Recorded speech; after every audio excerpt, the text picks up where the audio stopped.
Olá pessoal, boa noite, sejam bem-vindos aqui ao perfil Francinaldo _metamédico. Hoje na nossa live a gente vai falar sobre a taxa Selic, tá? E como que esse aumento, que essa variação na taxa Selic, ele influencia na questão dos investimentos, tá bom? Aí vocês têm acompanhado aí as notícias, né, as questões econômicas brasileiras, e estão percebendo que a taxa Selic vem subindo.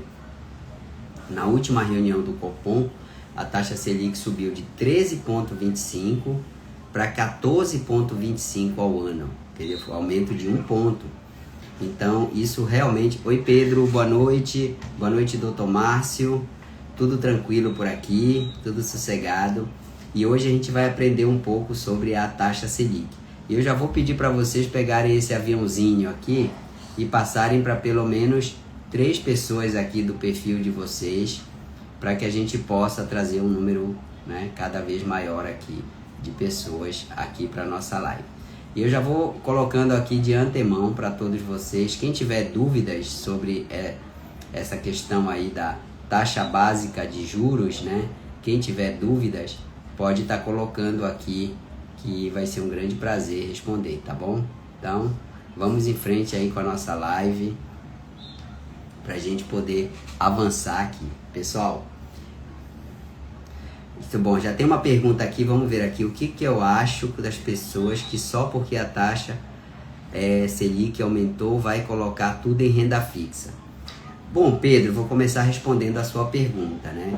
Dr. Breno, seja bem-vindo aqui ao perfil, pessoal. Bom, essa é uma pergunta bem... ela é bem pessoal, né? Pelo que eu entendi. Você está perguntando o que é que eu acho. Então, eu posso falar a minha opinião do que eu acho de uma atitude como essa, né?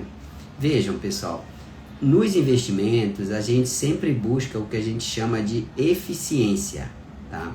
O que é eficiência? Vou resumir aqui para vocês. Isso está no meu livro Enriquecer Faz Bem à Saúde. Quem quiser depois pode consultar lá. Do que é que você busca quando você está investindo, tá? Todas as vezes que você investe o seu dinheiro, você está buscando três tipos de retorno. Primeiro, você está buscando a segurança. O que é a segurança? O grau máximo de certeza de que você vai ter aquele dinheiro que você investiu de volta para você, tá? De volta para você, com o mínimo possível de risco. Então isso é a segurança. Você busca liquidez, que é o segundo item. O que é a liquidez? É a capacidade de transformar aquele seu ativo em moeda, né? Por exemplo, transformar uma ação em moeda, transformar um apartamento, um imóvel em moeda. Então, isso é a liquidez. Existem ativos que são mais líquidos, outros que são menos líquidos. E o terceiro item é a rentabilidade. Então, você abre mão de utilizar aquele dinheiro no momento presente, porque você quer utilizá-lo no futuro. Mas você não quer usar o mesmo dinheiro, você quer que esse dinheiro esteja maior, você quer que esse patrimônio esteja maior. Então, uma carteira eficiente é uma carteira que obtém o melhor de rentabilidade, segurança e liquidez, tá? Ok? Então, isso é uma carteira eficiente. Agora, para você ter essa eficiência, você precisa misturar ativos na sua carteira. Então, por exemplo, se você tiver só renda fixa na sua carteira, você vai ter muita segurança e liquidez, mas não vai ter muita rentabilidade. Porque a renda fixa, por ela ser fixa, ela não é tão rentável quanto outros ativos. Ah, doutor Francinaldo, mas ela está rendendo 14,25% ao ano. Isso não é uma boa rentabilidade? Aí eu até passo essa pergunta aqui para vocês. Vocês acham que 14,25% ao ano é uma rentabilidade boa? Aí você pode até dizer, porém, vocês têm que lembrar o seguinte, isso é uma rentabilidade bruta. Bruta. O que é uma rentabilidade bruta? É aquilo que você recebeu. Porém, você tem que descontar daí. Vamos lá. Primeiro, o efeito da inflação, que é o IPCA. Segundo, o imposto de renda que você vai pagar sobre esse ganho.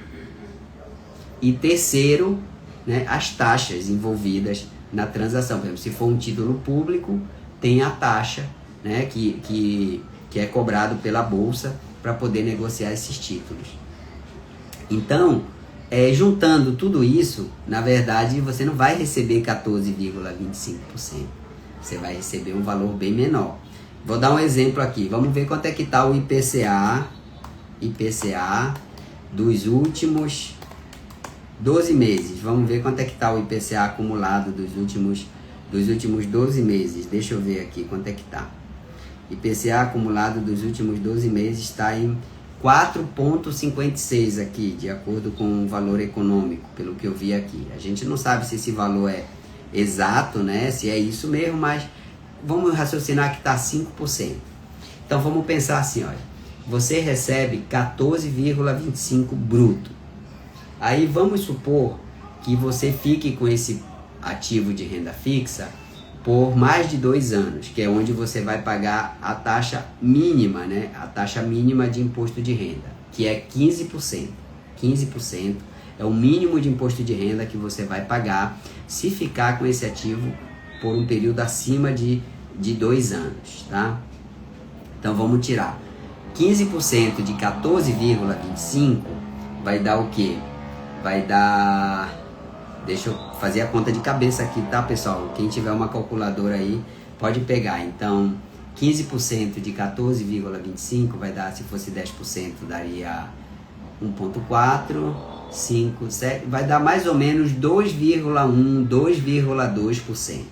Então, desses 14,25, você tira 2,2. Então, já te sobram 12%. Aí, você tem... Desses 12, você tem que descontar a inflação, porque a inflação ela diminui o seu poder de compra, é como se fosse um imposto que você está pagando, que chama IPCA, né? Que é o Índice de Preços ao Consumidor Ampliado. Então você ganhou ali 12 descontado o imposto, a alíquota mínima, você tira lá 5 da inflação, então já te sobraram 7. Aí você tem as taxas, se for o título público, por exemplo, essa taxa é de 0,5 dividida de 2 vezes, então seria 6,5. Então veja que o que você vai estar ganhando de verdade é mais ou menos aí entre 6% e 7% ao ano. Ou seja, aqueles 14,25 viraram 6 ou 7 líquido, que é o que você realmente acrescentou no seu patrimônio. Aí agora eu pergunto para vocês, é vantajoso você achar que está ganhando 14,25 e na verdade está ganhando 7, quer dizer, praticamente metade do que está ali, né, do que está sendo, digamos assim, da rentabilidade bruta? Então é para vocês pensarem nisso. Dá para ser eficiente só aplicando em renda fixa? De jeito nenhum. Você vai demorar um tempo muito grande para poder acumular patrimônio. Se você é uma pessoa jovem e tem aí muitos anos de vida pela frente, talvez até valha a pena. Mas se você já está aí pelos seus 30, 40 anos e você pretende se aposentar aos 60, por exemplo, 70, essa dinâmica ela é muito desfavorável para você. É muito desfavorável. Tá? Então, respondendo à pergunta do Pedro, o que eu acho das pessoas que fazem tudo isso? Eu acho que são pessoas que precisam de conhecimento, precisam de informação. Elas estão achando que estão ganhando um valor, mas na verdade elas estão ganhando bem menos do que aquilo que elas acham, né? E isso faz com que a pessoa meio que sinta-se enganada, tá? Ok? Com o tempo ela percebe que o patrimônio dela não cresce exatamente tudo aquilo que ela esperava que crescesse. Ou por mais que ele cresça, mas o poder de compra dela continua um poder pequeno, tá bom? Mas vamos entender o seguinte, a pergunta é, por que existe a taxa Selic? Vocês já se perguntaram, alguém aqui já se fez essa pergunta? Por que existe uma taxa básica de juros no governo? Ela poderia não existir, não faz sentido, né? Por que existe essa taxa? Vocês já se perguntaram? Quem já se fez essa pergunta, coloca um joinha aqui, tá? Ou quem souber a resposta pode colocar aqui nos comentários, né? Por que existe a taxa Selic?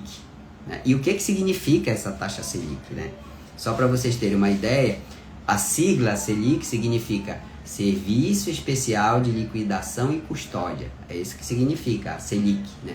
Selic é uma instituição, pessoal. É um local onde fica liquidação e custódia de ativos financeiros. A taxa Selic virou um nome, né? Um nome, mas na verdade a Selic ela é uma instituição, né? Que faz essa transação entre liquidação e custódia de ativos. Por isso que o nome é Selic, Serviço Especial de Liquidação e Custódia. Essa é a abreviação. E a taxa ficou com esse nome, né? De taxa Selic, tá? Bom, mas por que existe a taxa Selic? É importante vocês entenderem, tá? Vejam, tudo começa com uma constatação. A taxa Selic existe porque o nosso governo e os outros que trabalham com taxa básica de juros também gasta mais do que arrecada. Então, tudo surge daí, pessoal, tá? Veja, se você tem na sua casa, na sua família, o primeiro princípio que você tem que seguir, se quiser prosperar, se quiser enriquecer, é gastar menos do que você ganha. Isso aí é básico. Para qualquer criança sabe que se você gastar mais do que você ganha, você não enriquece, né? Por que você não enriquece? Porque você vai estar sempre endividado, tá? E quando você está endividado, você paga juros, tá? Então vejam, a taxa Selic é a taxa que, assim, resumindo, tá?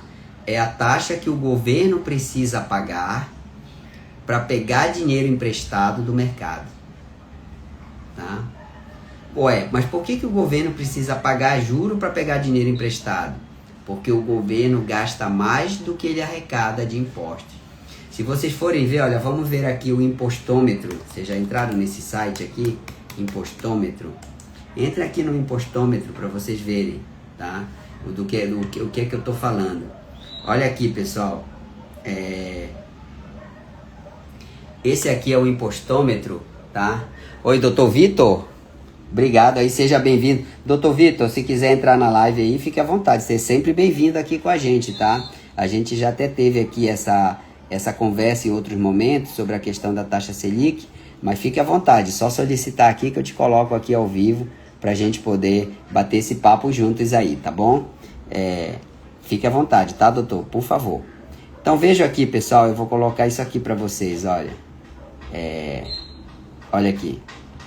Isso aqui é o impostômetro, olha, pessoal. Entre nesse site aqui, é o nosso impostômetro. Então, veja que de 1º de janeiro de 2025 a 27 de março, que é hoje, o governo já arrecadou 971 bilhões, 394 milhões, 336.800 e poucos reais. Olha, ele está variando aqui o tempo todo.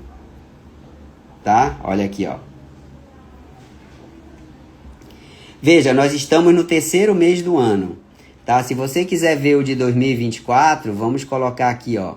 De janeiro de 2024, vocês vão ver quanto que o nosso governo arrecadou. Vamos colocar até 31, até janeiro de 2024 até dezembro de 2024, olha. Vamos ver quanto que ele gastou. Deixa eu ver aqui. Bom, mas olha, um governo que em 3 meses já arrecadou 971 bilhões de reais, significa que ele está perto de arrecadar 1 trilhão já.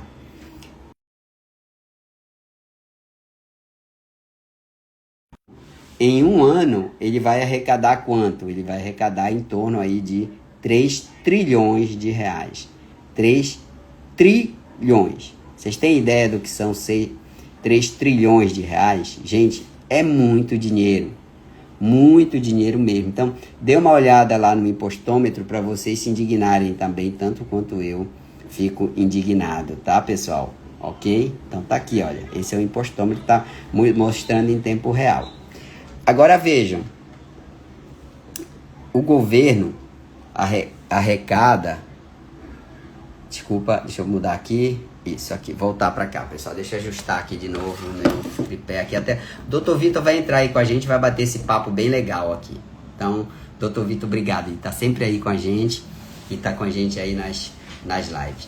Vejam, se o governo arrecadou 3 trilhões em um ano, e mesmo assim precisa pegar dinheiro emprestado, significa que ele está gastando muito mais do que 3 trilhões. Gente, 3 trilhões é muito dinheiro. É muito dinheiro. E para o governo gastar mais que isso e ter que emprestar dinheiro no mercado é porque a gastança é realmente assim surreal, né? Vamos pensar assim, surreal. E todo ano o governo brasileiro fecha com déficit, que a gente fala de mais ou menos 500 bilhões de reais. Aí tem toda essa dialética aí de dizer que está reduzindo o gasto e etc, mas...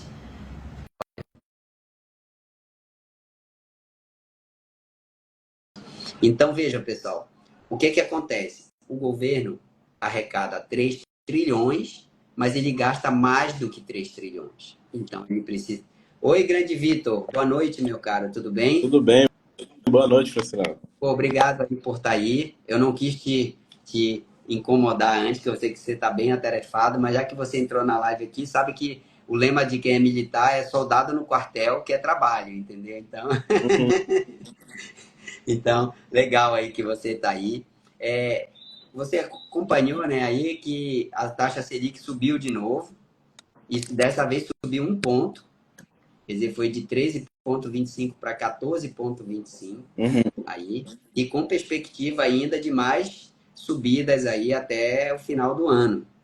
E a ideia, muita gente perguntando aí como que isso afeta os investimentos da pessoa. Então, tem gente que está tirando tudo da renda variável, botando na renda fixa, tem gente que está tirando de fundo imobiliário, de ações, de vários outros setores para botar. Por quê? Porque ele acredita que esse ganho de 14,25 é algo real para ele.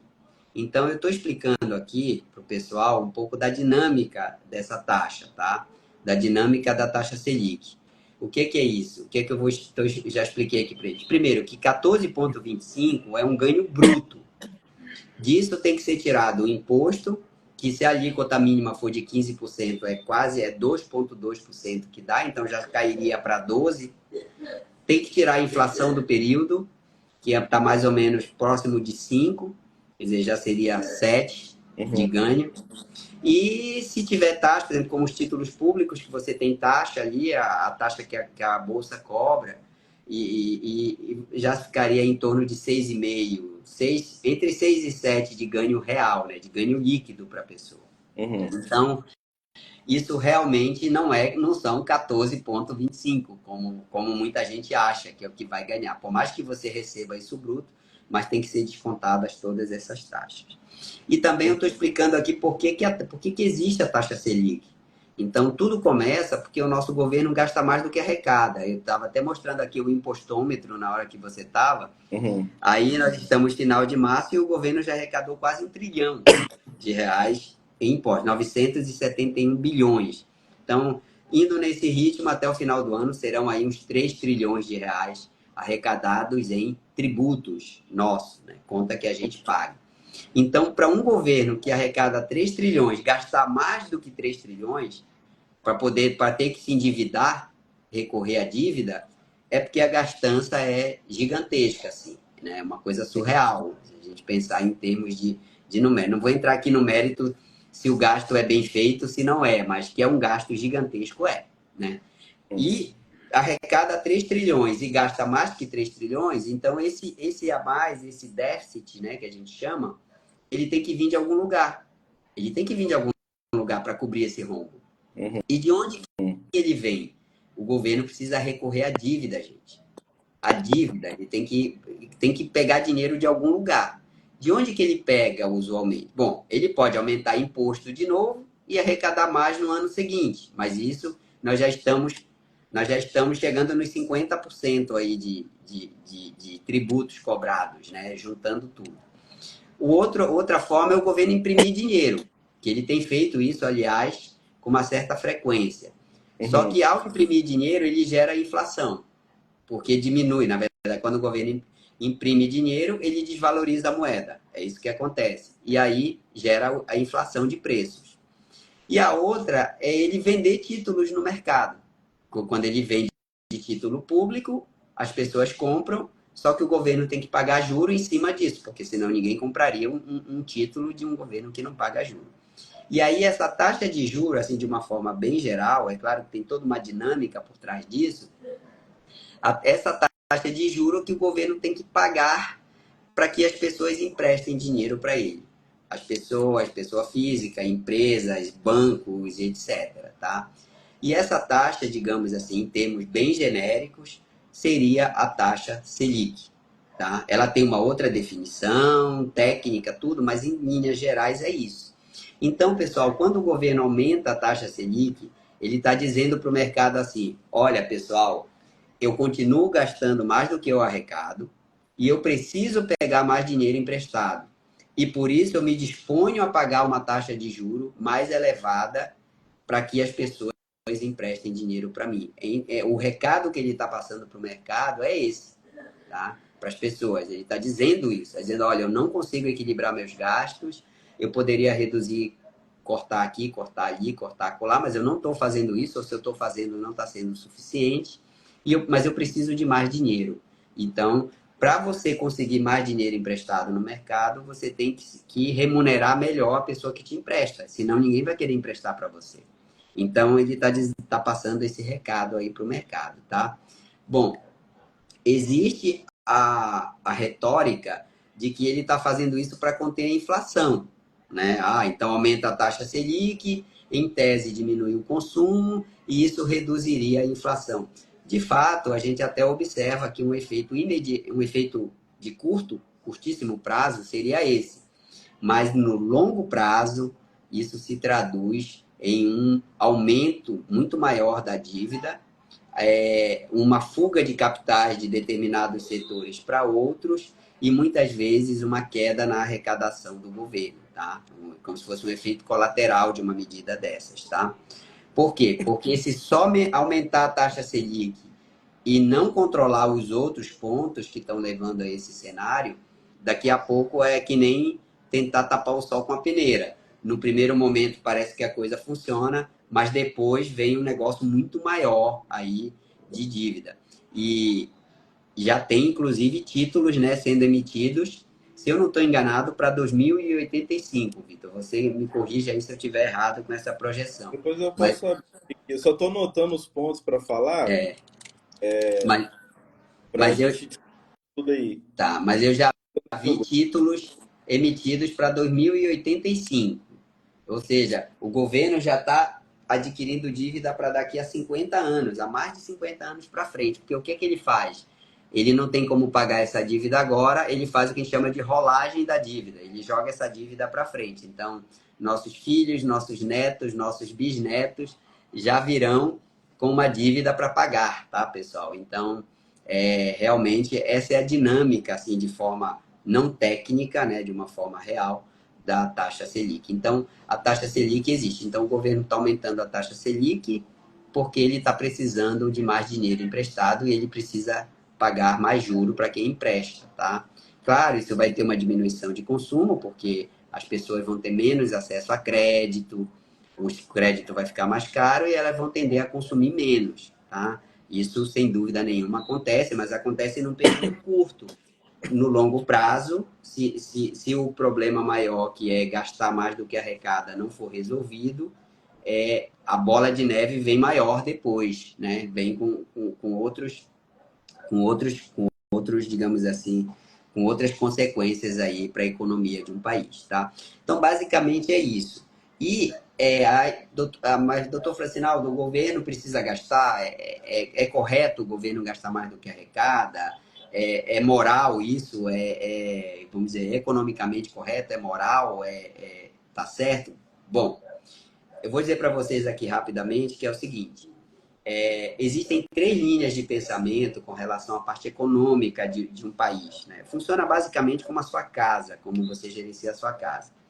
Existe uma corrente que diz que sim, o governo tem que gastar, porque o gasto do governo gera riqueza. Inclusive, se vocês verem na nossa fórmula do PIB, vocês vão ver lá que um fator que contribui positivamente para o produto interno bruto é o gasto do governo.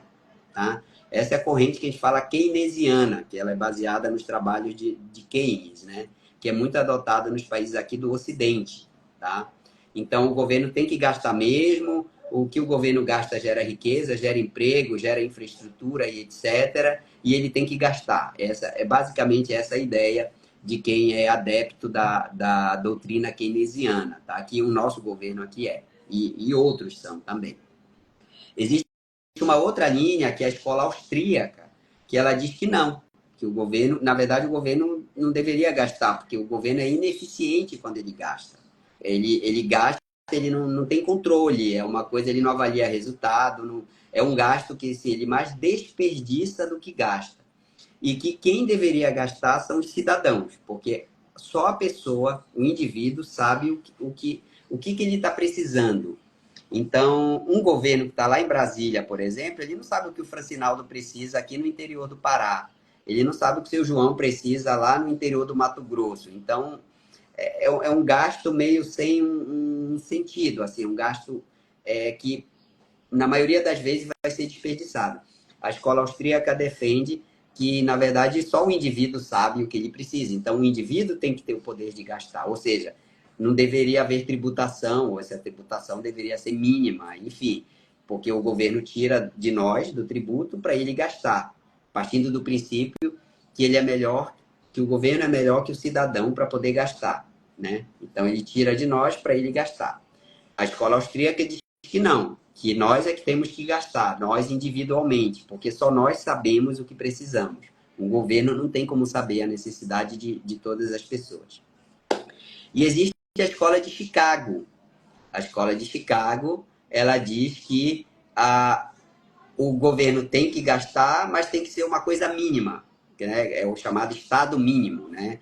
Com coisas muito específicas, segurança de fronteiras, alguns pontos relacionados à saúde, mas nada grotesco como acontece com a escola keynesiana e nada também tão restrito quanto a escola austríaca defende. Então, pessoal, só para vocês entenderem essa questão do gasto. O Brasil adota o modelo keynesiano. Então, aqui, tipo, o governo ele tem, digamos assim, liberdade para gastar rodo, né? Claro, tem lá a questão das prestações de conta e tal, mas a gente vê que isso é violado o tempo todo. Então, quando o governo gasta muito, o cidadão gasta pouco. É isso que vocês têm que ter em mente. Porque o governo tira do cidadão, né? Ele tira de nós, ele gasta o que ele tira de nós. Seja através de imposto, seja através de inflação, seja através de empréstimo. Ou seja, o governo está tirando das pessoas para o governo gastar. Entenderam? Então é esse o modelo que a gente adotou. E nisso o governo vem gastando cada vez mais, aumentando o gasto e, com isso, gerando inflação e gerando aumento na taxa Selic. Tá? Então, a princípio, é isso que leva a toda essa dinâmica econômica que a gente está vivendo hoje aqui, vivenciando hoje aqui no nosso país. Então, é que nem funciona na sua casa. Se você ganha 10 mil e gasta 15, todo mês você vai ter que pegar dinheiro emprestado. E aí, conforme você vai pegando dinheiro emprestado, você vai tendo que pagar mais juros, até chegar um ponto onde talvez você diga assim, olha, agora eu não consigo mais pagar essa dívida, vou ter que dar calote, que é o chamado default, que alguns países deram. Grécia deu, eu acho que em 2012 a Grécia deu default na dívida, a Argentina já deu, e se não houvesse controle, esse ajuste interno, a tendência é essa dívida ir ficando cada vez maior, e sendo jogada para frente, até chegar a um ponto que o país fica insolvente, tal como uma empresa, né? Uma empresa, se ela for gerando muita dívida, chega uma hora que ela fica insolvente e não consegue pagar. Mas, enfim, basicamente é essa a dinâmica do porquê existe a taxa Selic, e como é que ela funciona. E agora a gente parte para a questão assim, como que ela influencia nos investimentos das pessoas. Então, a pessoa que está ali poupando o dinheiro dela para investir, como que esse aumento na taxa Selic aí, ele pode influenciar nisso, né? A pessoa joga mais para renda fixa, tira mais de fundo, tira de ações, como é que isso interfere, Vitor, aí nessa dinâmica? E se você quiser complementar o que eu falei ou Então, colocar sua opinião também, fique à vontade. primeiro, assim, eu não sei se ficou muito claro assim para as pessoas em relação à taxa Selic. Quando eu começo uma aula desse conteúdo, geralmente eu faço uma historinha que eu acho que a gente já falou isso várias vezes em algumas lives, mas eu gosto sempre de contar essa historinha, né? Então, imagine você tá na sua casa, chega três pessoas para te pedir dinheiro, né? Então, um familiar que você conhece, que é pagador, mas por eventualidade, vamos dizer, hoje é dia 27, ela recebe no dia 1 do mês que vem, e ela precisa de comprar alguma coisa, e te pede dinheiro. Outro você sabe que é um familiar caloteiro. E você sabe que ele não está trabalhando, não tem dinheiro e não paga as pessoas. E a terceira pessoa, alguém que você não conhecia, mas era amigo de algum familiar seu, entendeu? E vem te pedir dinheiro. Então você não sabe se é um bom pagador ou não. Para quem você vai emprestar? Para aquela pessoa que você sabe que é bom pagador. Mas vamos dizer que você queira emprestar dinheiro para a terceira pessoa, né? Aquela pessoa que você nunca viu na sua vida. Você vai exigir um maior retorno, entendeu? Então isso se chama risco-retorno. Então, quanto maior risco, maior tem que ser o retorno. E agora vamos jogar isso para a parte do Brasil. Imagine que esse bom pagador é o Brasil. Porque vamos dizer, claro que o Banco Central ele é separado do governo, tá? Ele é autônomo. Mas, assim, para simplificar o negócio, vamos dizer que o governo tem na sua mão alguém que imprime dinheiro. Então, a chance de você tomar calote é menor do que você emprestar para um banco, para uma pessoa. Ou seja, por isso, vamos dizer que nesse momento o Brasil, como a gente está vendo aqui, está querendo, vamos arredondar para 14%. Uhum. Para lembrar, tá te falando, olha, eu pago 14% ao ano. Então seria aquele primeiro parente seu, confiável, que você sabe que paga bem, por eventualidade que no momento ele não tem.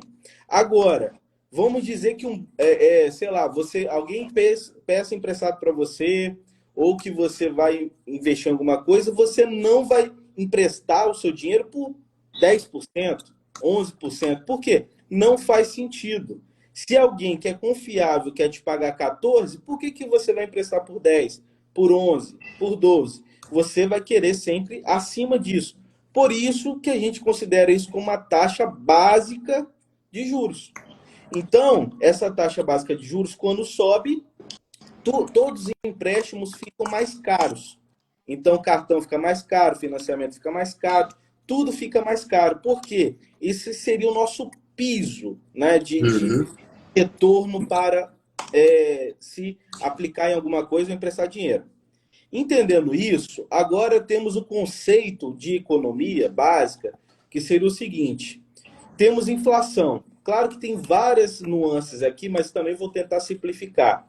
A inflação ocorre quando você tem alta demanda e baixa oferta.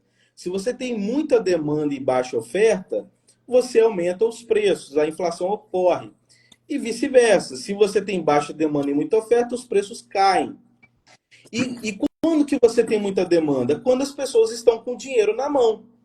Então, por exemplo, se a taxa básica de juros está baixa, os empréstimos ficam mais baratos e as pessoas têm mais dinheiro na sua mão. Então, Quando o governo quer aquecer a economia, ele reduz a taxa básica de juros e assim o dinheiro fica mais barato e aí as pessoas têm mais dinheiro para poder consumir. Agora, se o governo quer esfriar a economia, ele sobe a taxa básica de juros, o dinheiro fica mais caro e as pessoas não vão ter muito dinheiro na sua mão, porque não vão pegar empréstimo. Outra coisa que acontece, se a taxa básica de juros cai, as pessoas, os empresários vão falar, olha, 3% para mim não tá bom, eu quero mais dinheiro, vou sofrer risco. O que eu vou fazer? Vou abrir uma lojinha aqui, vou abrir uma indústria ali, vou abrir escritório, ou seja, ele começa a investir em uma produção. Então ele toma mais risco. Os investidores também, para mim 3, 4% não está legal. Vou aumentar meu risco. O que eu vou fazer? Vou comprar ações, fundos Uhum. imobiliários e assim vai. Ou seja, a pessoa vai tomando mais risco. Agora, se a taxa básica de juros sobe, aí fala, para mim não faz sentido, né, pegar risco aqui, montar empresa, o governo está me pagando 14%, para que eu vou? Então, Exatamente. o que a pessoa faz? Joga seu dinheiro para o título público, né? Então, ao fazer isso, o governo está tirando dinheiro de circulação. Então, além de o dinheiro ficar mais caro, tira também o dinheiro de circulação, ou seja, reduz também as pessoas a produzirem, porque não vai fazer tanto sentido tomar tanto risco. Isso tudo esfria a economia e tenta frear a inflação. Então, aqui a gente já respondeu uma das perguntas aqui que foi do Pedro. Ó. É, É verdade que a taxa Selic ajuda a diminuir a inflação? É uma das formas, é uma das. entendeu? Então, é uma das formas que o Banco Central tenta bater a meta de reduzir a inflação, através desse princípio. Então, entendendo assim o que seria a taxa Selic, que é a taxa básica de juros, entendendo esse movimento do que acontece quando a taxa básica de juros sobe e quando a taxa básica de juros cai, você já vai entender o que vai acontecer com a renda variável. Então, quando a taxa básica de juros sobe, os títulos públicos pagam mais. Consequentemente, o mercado fala: olha, para mim nesse momento não vale a pena correr risco. O que ele faz? Ele joga mais para os títulos públicos. Então, por isso que você vê as ações despencando, fundos imobiliários despencando. E um dos setores mais sensíveis até disso tudo que a gente está falando são os fundos imobiliários. Uhum. Entendeu? Por isso que vocês viram assim, os fundos imobiliários despencarem. Só que alguns foram de forma exagerada. Inclusive, eu não sou tão fã de fundo imobiliário, mas mesmo assim, nessa queda que teve aí, para mim estava assim na cara que era para comprar. Uhum. Então, fundo imobiliário que eu analisei, que até agora eu não vendi. Eu tô para vender, mas eu tô com a dó, porque meu valuation estava em R$ 106, hoje ele está em 103. Eu comprei 80 e pouco, né? Então, ou seja, já recebi dividendo, já foi uma valorização de mais de 15%, eu tenho que olhar quantos por cento. Ou seja, o mercado estava pessimista demais, entendeu? E aí você tem que ter um outro conceito também. Quando os títulos públicos ficam mais vantajosos, pensa você, lá nos Estados Unidos, o título está pagando 4,2, 4,5. Aí o investidor estrangeiro fala: olha, aquele país ali, ó, tá pagando 14%. Eu acho que eu vou tentar arriscar aqui. E aí o que faz? Eles pegam e vão investir aqui no Brasil. E aí, nessa troca do dólar para o real, é onde você vê o dólar caindo. Então é o que vem acontecendo agora, nesses últimos dias aí, o dólar veio caindo, né, por conta do aumento da taxa básica de juros, e também ali assim, vamos dizer assim, uma leve sensibilidade de que reduziu um pouco o risco país, tá? Uhum. Leve, não é aquela coisa, não, né? Mas isso foi o suficiente para cair o dólar um pouco, e também a questão que a gente fala lá no grupo de dolarização, se você não faz parte, tá? Qualquer coisa, pede o Francinaldo aí o link. O Eu Francinaldo tá vou colocando colocar aqui no final aí dessa live, eu vou colocar aqui o link para quem quiser entrar aí no grupo de dolarização e aprender um pouco mais sobre isso. esse processo. E lá a gente está falando isso direto, o que está acontecendo, né? Com essa taxação Uhum. do Trump, tudo mais, o mercado está com medo, e aí também pressionou um pouco o dólar para baixo nesses últimos dias e semanas aí. Ou seja, agora, sim, eu acho que com essa breve introdução, acho que deu para entender mais ou menos, né, a pergunta aí, o que acontece com os seus investimentos. Então, renda variável tende a cair quando a taxa básica de juros sobe. Quando a taxa básica de juros cai, a renda variável tende a subir. Então, aí você E o dólar tende a cair. tende, mas Tem, nem sempre, depende, nem tem sempre. vários parâmetros, mas tende a cair, né? Se o risco país não tiver muito grande. Porque tem uma coisa chamada também risco país, pessoal. Então, não sei se eu já falei, foi aqui ou foi na live de dolarização. Quando a gente precifica um ativo de renda variável, ações, fundos imobiliários, a gente faz uma coisa chamada valuation. O valuation, a gente projeta para daqui 1 ano, 2 anos, 5 anos, 10 anos, o que uma empresa vai entregar de resultado, ou a gente pode fazer uma projeção de dividendos. Só que o dinheiro no tempo, ele é diferente. Por exemplo, o dinheiro de hoje, se você não investir, ele vai valer muito menos daqui 10 anos. Entendeu? E caso você invista, vai valer muito mais. Então, para você mudar, saber assim, por exemplo, trazer o valor lá do futuro para o presente, a gente usa uma taxa de desconto, tá? Uhum. Essa taxa de desconto, assim, só vou falar para vocês saberem, mas não precisa se preocupar não, porque isso é coisa para analista. É WACC, ou WOC, e KPM. Essas duas taxas de descontos, elas embutem nela uma taxa livre de risco. Adivinha quem é a taxa livre de risco?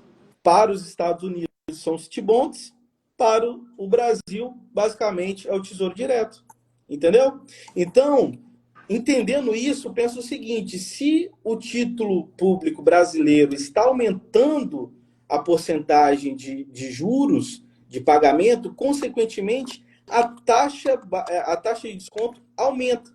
Ou seja, o valor do ativo no presente diminui. Então, por isso, por exemplo, o fundo imobiliário, a gente geralmente faz o valuation para 1 ano só. A gente não projeta para 5, 10 anos, não. A gente pega aquele dividendo que está hoje, projeta para o ano que vem, entendeu? E Uhum. desconta a valor presente com essa taxa de desconto. Por isso que o fundo imobiliário é extremamente sensível à taxa básica de juros, tá? Então, quando você vê a taxa básica de juros subindo, consequentemente, o fundo imobiliário cai. Se cair demais também, você tem que avaliar se aquele pessimismo está sendo exagerado ou não. Porque foi o que aconteceu demais no final do ano passado. Tá? No final do ano passado, o mercado foi muito exagerado. Estava muito, muito com medo. De uma forma que, assim, era discrepante. É tipo você ir na sua rua, ver uma casa que vale R$ 400 mil e você sabe que ela vale 400 e alguém assim, na semana seguinte a pessoa querer vender por R$ 150, entende? R$ 150 mil, entendeu? Pânico, né? É quase um pânico, né? É o ponto. Então pensa você, com uma casa, se você tem uma casa, né, você sabe que ela vale, sei lá, R$ 400 mil, e do nada você vê uma pessoa desesperada vendendo por R$ 200 mil, você acha que aquela casa perdeu o valor, ou você acha que esse cara tá doido vendendo muito barato? É a hora que você, assim, sabendo o valor da coisa, você fala, nossa, isso aqui tá barato demais, vou comprar. Quer ver uma outra coisa? Eu gosto de brincar, eu sempre, quando eu falo isso em aula, eu esqueço de ver o valor do iPhone, eu vou até ver aqui quanto que tá. Depende Por exemplo, de qual é, né? qual que é o último? Nem sei qual É o número que tá agora. 16. É Acho que é o 16. 16, ó, tô vendo aqui ó, em torno de quase 9 mil. Né? Então vamos arredondar, é 8.800 e alguma coisa, vamos dizer que é 9 mil. Então você tem um iPhone, né? Você sabe o que o iPhone entrega, o que é um aparelho bom, o pessoal gosta. E aí você vê numa loja R$ 9.000. Aí você anda um quarteirão e vê uma loja vendendo por R$ 5.000. Aí você vai certificar, né? Ah, será que isso é original? Você vê lá, tá lacradinho, tem nota fiscal, tem tudo dizendo que é original. Um vendendo a 9, outro a 5. Você vai comprar do de 9 ou vai comprar do de 5? É óbvio que você vai comprar do de 5. Né? Deixou de ser um iPhone? Não. Mas você sabe qual é o valor dele, entendeu? Então, e nessa hora você fala, nossa, eu fiz um negoção. eu achei um iPhone de 9 mil e comprei por 5. Vou até vender, mas eu acho que se eu vender ele por 7 mil, ainda ganho 2 mil reais aqui nessa brincadeira. Ou seja, por que que nessa hora você pensa dessa forma e por que na hora de comprar uma ação em fundo imobiliário você pensa diferente? Entendeu? Então, assim, o mercado, é claro que tem coisas que fazem sentido. Por exemplo, a taxa básica de juros subir, realmente a renda variável vai cair. Mas, às vezes, o mercado ele se desespera, entendeu? Tem um vídeo que eu gravei lá no meu canal, Doutor Investidor, que eu até gravei, eu não lembro o título dele, mas eu estava falando sobre um youtuber, que eu esqueci o nome agora, me deu um branco agora, que eu mostrei ele perdendo dinheiro na Neogrid. E aí, o que eu fiz? Na época que eu acho que foi em 2022 ou 2023, eu tinha falado que a Neogrid não valia o valor que estava valendo. Que era, se vocês forem olhar lá no meu canal, bota NGRD3 que vocês vão achar esse vídeo. E aí, nesse vídeo, eu mostro um princípio sobre uma historinha do... É esse aqui, ó. Esse vídeo aqui, ó. Deixa eu virar aqui, pra vocês verem. É esse vídeo aqui, ó. Legal. Neogrid, o que aconteceu? Queda em um ano. Ah, não, acho que não é esse, não. É um outro vídeo. Depois eu vou procurar e qualquer coisa o Francinaldo bota aí nos stories, não sei. A Mas gente se bota você aqui. procurar, Depois você me passa que eu coloco aqui nos stories aqui. que aí vocês vão ver esse vídeo. Tem uns bichinhos que são chamados lemingues. Lemingues, eu vou até procurar aqui. Parece um ratinho. Aqui, ó. Não sei se vocês conhecem o que é um lemingue. Aqui, ó. Lemingue é esse bichinho aqui, ó. Teve uma história lá nos Estados Unidos que mostrou esses bichinhos se jogando do penhasco, entendeu? E aí, que aconteceu? Ficou muito famoso, eu não lembro qual canal. Eu tenho esse vídeo também. Qualquer coisa, entre no nosso grupo de dolarização, que eu vou achar aqui esse vídeo e vou colocar o Beleza, eu vou vídeo. colocar aqui no final, pessoal, para o pessoal entrar lá e fazer uma Aí postagem já lá daqui a pouco aí. eu vou colocar no grupo esse vídeo, mas eu vou adiantar o raciocínio. Basicamente, o que aconteceu? Os lemmings, eles se suicidavam, então chegavam no final do penhasco e se jogavam no mar, entendeu?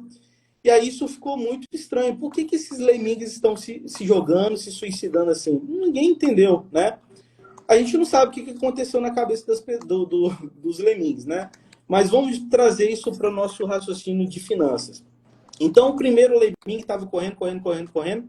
Chegou no final da ribanceira lá, escorregou, não conseguiu frear, caiu. O que estava atrás, mesma coisa, bateu, caiu junto. Terceiro, quarto, quinto, foi caindo. Agora se coloque no lugar do último lemming, olhando isso acontecendo. Ele olha assim, o que está acontecendo? Por que eles estão se jogando? Então é a hora que surge na cabeça desse lemming o seguinte: eles sabem alguma coisa que eu não Que eu sei, não sei. entendeu? E é essa hora que você perde dinheiro. Então, quando o mercado está subindo demais, você pode estar pensando, o mercado sabe uma coisa que eu não sei, entendeu? E aí você compra. E aí é onde você toma uma porrada, porque você comprou sem sentido, entendeu? No, Então, no jargão de mercado, a gente diz que você é uma sardinha e que entrou para pagar a conta. Você isso entrou para aí. pagar a conta. Ou seja, você achou que o mercado sabia mais que você e você perdeu dinheiro por causa disso depois que ele foi e entregou na sua cabeça. Então, existem três tipos de lemming, tá? O lemming orgulhoso, e deixa eu ver se eu acho o catatal aqui, não sei se vocês vão lembrar, quem é dos anos 90, eu achei só a camisa aqui, ó, do catatal. Mas tinha esses dois ursos aqui, o Zé catatal e Colmeia e o Catatal. isso. O maior se achava o mais esperto do que o pequeno, né? Então, no mercado temos três tipos de lemming. O primeiro lemming é orgulhoso, que olha assim, o mercado está comprando, vocês estão comprando? Eu estou comprando. Vocês estão vendendo? Eu estou vendendo. Por quê? Não me importa. Ele é orgulhoso. O segundo é o urso mais esperto, que se acha mais esperto. Ou seja, ele acha que é mais esperto do que o mercado. Se ele acertou na hora que o mercado foi subindo e ele vendeu, beleza, ele colheu os frutos. Agora, se ele errou, ele toma prejuízo. Esses são Uhum. os traders, né? E o terceiro lemming, que é o lemming que é o meu caso, né? É o lemming com o colete salva-vidas. Por quê? A gente não sabe até onde que vai o final da ribanceira. Exatamente. Então, caso você caia, você está com colete salva-vidas. Então, a análise e o valuation é para isso. Porque caso chegue na ribanceira e o mercado despenque, você tem um fundamento, você sabe o quanto que vale aquele ativo e qual o serviço seu, comprar mais e reduzir seu preço médio. Então, quando você faz isso ao longo do tempo, então é nessa hora que você vai juntar com aquele conceito que todo mundo já está careca de saber, que é basicamente investimento do longo prazo, comprar nas quedas. Mas beleza, você tem que saber o que está na sua mão. Não adianta você levar isso no pé da letra e comprar besteira. Então, comprar uma empresa ruim, comprar uma empresa que você não sabe o que ela faz, qual é a margem Uhum. dela, se ela tem endividamento ou não, o que ela está entregando e quanto que ela vale. E aí, só porque ela caiu, você compra. Não é bem assim as coisas. Então, você tem que saber o que você está comprando. Entendeu? Então, por isso, da análise fundamentalista e valuation. Aí você fala, mas Vitor, eu não sei fazer isso, é complexo. Aí você assina uma revista de análise, tá? Ou você contrata um analista para isso. Mas assim, você comprar, se o primeiro Lemming, o Lemming Orgulhoso, você jogou lá no YouTube, ouviu assim, a ação tal subiu 15% num dia só. Opa, o mercado aqui sabe que eu não sei, vou comprar. E aí que você vai tomar? Ferro, entendeu? Então, um exemplo desse, se vocês forem olhar o mais recente, foi a Mob 3, que eu analisei quando estava em 80 centavos. Tá lá a prova no meu canal. É só você botar a Mob 3 Doutor Investidor que você vai achar. Quando estava em 80 centavos, eu falei, não faz sentido esse preço. O que aconteceu? Ó, deixa eu achar aqui a cotação.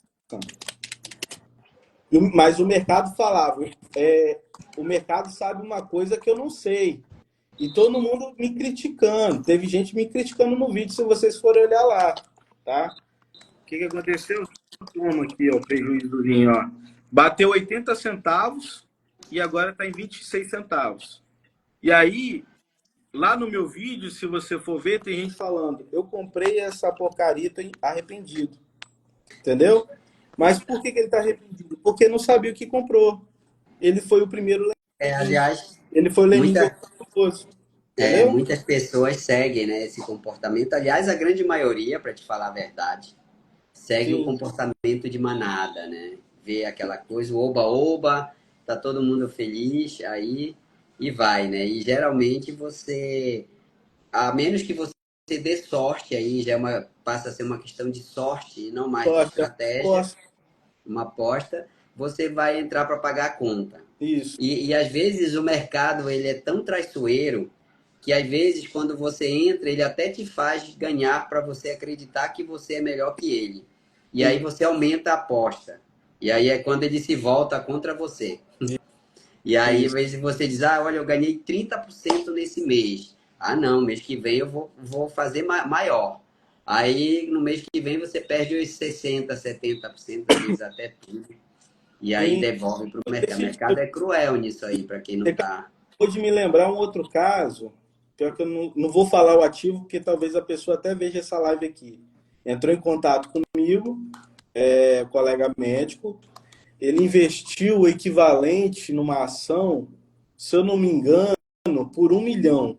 1 milhão, tá? E eu avaliei esse ativo, falei do valuation dele no meu canal.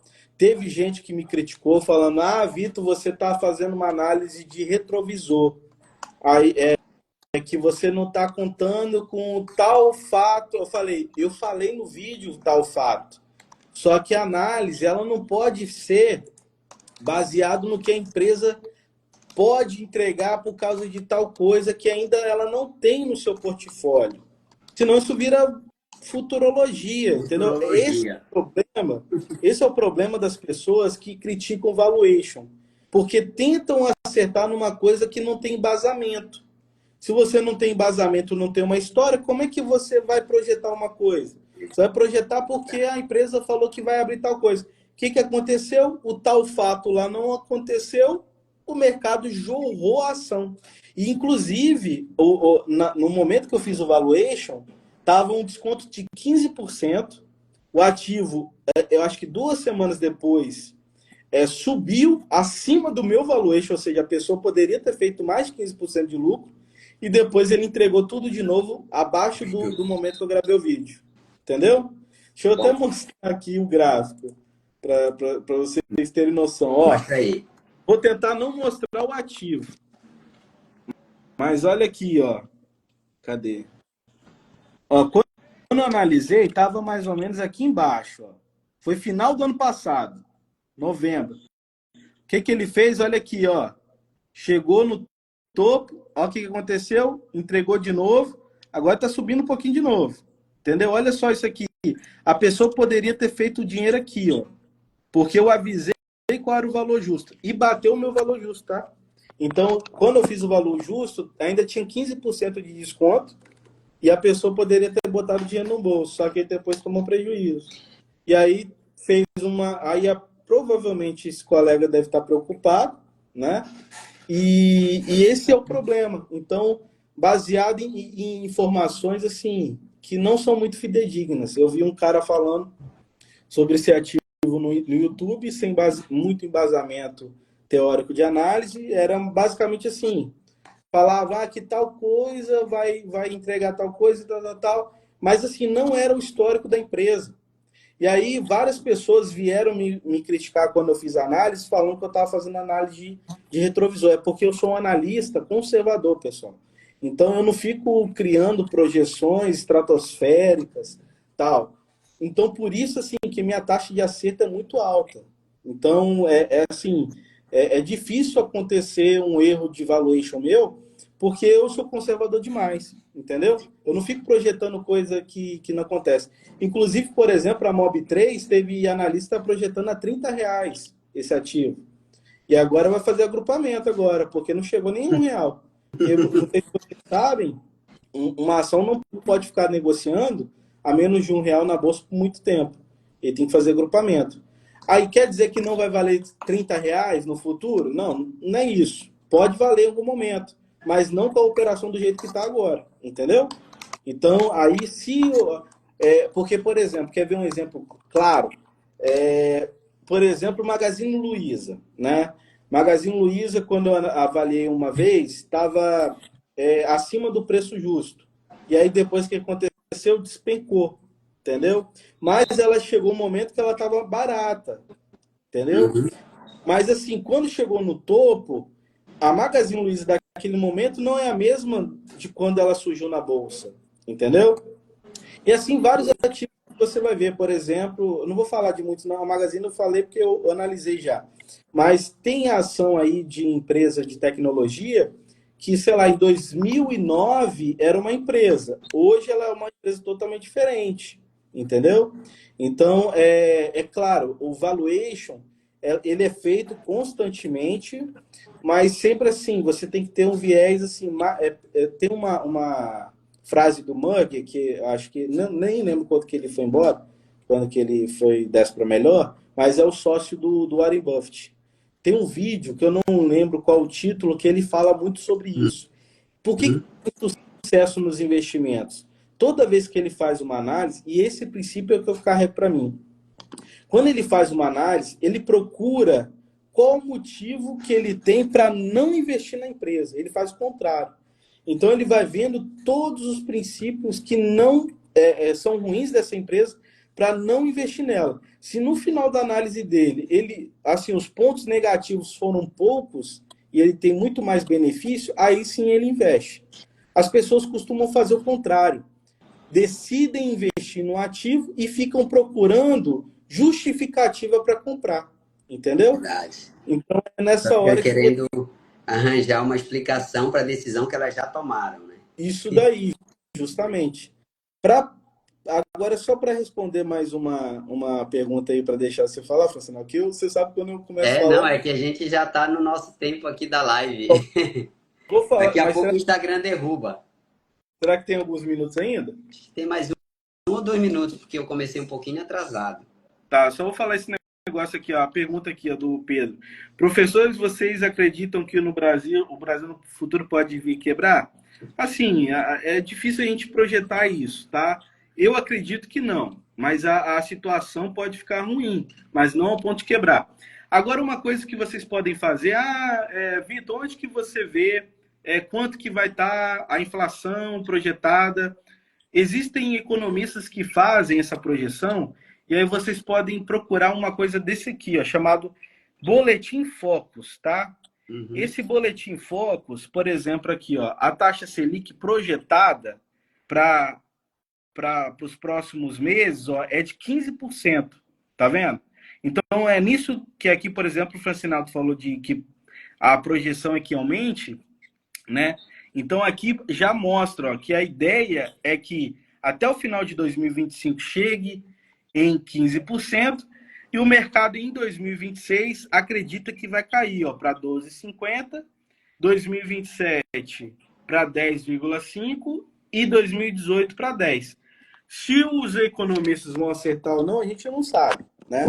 Essa Verdade. é a ideia, né? Que até o final do ano termine em 15% e que a partir do ano que vem caia. Se os economistas acertarem, agora só para a gente fechar esse elo todo, se os economistas acertarem, então nesse momento que o mercado está pressionando muito os preços de ações e fundos imobiliários para baixo, é a hora que você compra um bom ativo que esteja descontado, porque quando a taxa Selic voltar a cair, o que eu falei? O desconto diminui, o valor intrínseco aumenta, e aí você vai ver a bolsa subindo e é a hora que você vê seu patrimônio crescendo. Então é assim que, eu acho que, não sei se deu para entender tudo que eu falei, mas é assim que você, como investidor, tem que pensar. Exatamente. Exatamente. Então, assim, ou seja, resumindo, né, pessoal, aqui, você tem que pensar fora da manada. Se você for seguir a manada, os ratinhos lá, o Lemigues lá, Lemingues. vai. Lemigues, né? O comportamento de quem, gente, quem assiste Discovery, History Channel, vê aquelas cenas lá dos gnus lá indo tudo pra boca do jacaré lá, e seguindo o líder e tal, o macho alfa, né, que eles chamam, você vai colher o que a manada colhe. O que a manada colhe, perde dinheiro quando tenta investir. É basicamente isso, a manada, né? Eles são as sardinhas que a gente fala que entram para pagar a conta. Se Uhum. você quiser ter um resultado, se você quiser deixar de ser sardinha e ser tubarão, né? Você tem que primeiro aprender, estudar, entender o que está acontecendo, mas se você não quiser fazer isso, não tiver disponibilidade nem interesse, você tem que confiar em alguém que te ajude a fazer isso. Um analista, por exemplo, né, um mentor, um educador, alguém que já passou por isso, que já conhece, que possa te direcionar nesse caminho. Basicamente é isso. Se não, é melhor você nem entrar no jogo, porque senão você vai só pagar a conta. É igual alguém que quer jogar poker, entra numa mesa de poker sem saber jogar poker. Ele vai perder, não tem jeito, não tem como. Ele pode até ganhar uma ou duas mãos pela sorte, mas depois, logo, logo, ele vai devolver tudo e vai sair, digamos assim, do jogo dizendo que me roubaram, né? Que o mercado é sempre assim, o mercado é cassino, informação privilegiada, aí a pessoa sai dando um monte de explicações aí, muitas vezes, pelo erro que ela mesma cometeu. Mas basicamente é isso, pessoal. Subida de taxa de juro tende a ter um movimento da renda variável para a renda fixa, porque as pessoas buscam o melhor retorno com o mínimo de risco, né? Isso aí. Diminuição da taxa de juros, da taxa básica de juros, o movimento tende a se inverter. Então, nesse momento de alta de taxa de juro, a renda variável tende a ficar descontada, em tese, né? E no momento de baixa de taxa de juro, aí a renda variável tende a subir de preço. Então, você precisa aprender, precisa se instruir para investir da forma correta, tá bom? O Pedro fez uma pergunta aqui, o que é preciso para analisar uma empresa? Pedro, isso aqui vai ser um tema para uma outra live, tá? Primeiro porque o tema dessa aqui era renda fixa, o Vitor aí é expert em análise de empresas. A gente já falou isso aqui, Pedro, tem uma live gravada que acho que do começo do ano, começo de janeiro, ou final do ano passado, mas a gente pode em algum outro momento replicar essa live aí, enfim, falando exatamente como é que se analisa. Uhum. Mas por hoje aí a gente vai ter que encerrar, Vitor, por conta do tempo. Mas muito legal aí as explicações. Espero que as pessoas daqui para frente passem a se interessar mais por esse tema, porque ele influencia a vida de todos nós, gente. Se a gente vai no supermercado comprar um café, açúcar, pão, a gente está, digamos assim, sofrendo os impactos dessa taxa de juros. Se você vai financiar um apartamento, se você vai financiar um carro, ou até mesmo se você vai viajar para fora do Brasil, você estará sofrendo os impactos da taxa básica de juros. Então, é muito E você importante. falou uma coisa importantíssima aí, eu nem sei se vai cair a nossa live. Financiamento de imóveis. Ter, não ter conhecimento disso que a gente acabou de ensinar para vocês aqui, de graça, então foi muito insight. Isso aqui, ó, quem não está vendo essa live, eu costumo falar assim, quando a gente entrega insight sem é doido. Mas o que acontece? Eu vi, acho que há 2, 3 anos atrás, uns 4, 5 anos atrás, financiamento de imóveis atrelado à taxa Selic. Na época, a taxa Selic estava em 3%, e aí financiamento com taxa fixa pagando 9%. Aí a pessoa que não entende isso fala, nossa, para mim é melhor aqui atrelado à taxa Selic que eu pago 3% do que pegar isso com 9%. O que aconteceu? Olha como é que está a taxa Selic hoje. O que está acontecendo com os juros do apartamento dessa pessoa? Ou seja, por falta de conhecimento, entendeu? É um Exato. conhecimento assim, que eu acho que deveria ser entregue na escola. Isso aqui era uma coisa que todo mundo, todo brasileiro deveria saber, entendeu? Então, quem está aqui está sendo privilegiado, né? Vocês estão aqui numa porcentagem muito pequena, recebendo assim um conteúdo assim extraordinário, que sai dessa live, qualquer coisa, olha de novo, anota, escreve o raciocínio que a gente fez, porque isso não vai servir só para sua vida de investimento, mas para sua vida do dia a dia, para você não cair em furada, tá? Beleza, amigo. Obrigado aí pela participação na live, pelos esclarecimentos. Pessoal, todo mundo que assistiu aqui, a live vai ficar gravada aqui no perfil. Podem assistir, comentar, compartilhar. E eu vou postar agora mesmo nos stories o link para quem quiser entrar no grupo de dolarização patrimonial, que a gente está aí com o dia da dolarização para o dia 12 de abril, mas só para quem participa lá do grupo, tá bom? Pessoal, obrigado, uma ótima noite e bons investimentos a todos. Vitor, obrigado. Boa Um noite, abraço. tchau. Tchau.